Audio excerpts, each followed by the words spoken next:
ఏమో నాకు అర్థం కాదు.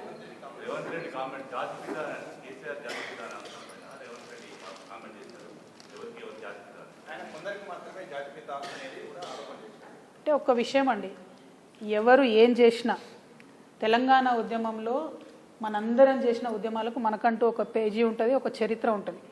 కేసీఆర్ గారికి మాత్రం ఒక పుస్తకమే ఉంటుంది.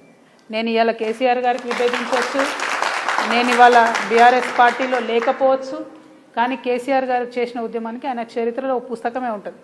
ఆ విషయాన్ని కాదు అని చెప్పి రేవంత్ రెడ్డి గారు కేసీఆర్ గారిని రాజకీయంగా ఎదుర్కొనే దమ్ము ధైర్యం లేక ఆయన మీద విమర్శలు చేస్తున్నారని నేను భావిస్తున్నాను. నేను కేసీఆర్ గారికి మద్దతు ఇస్తలేను.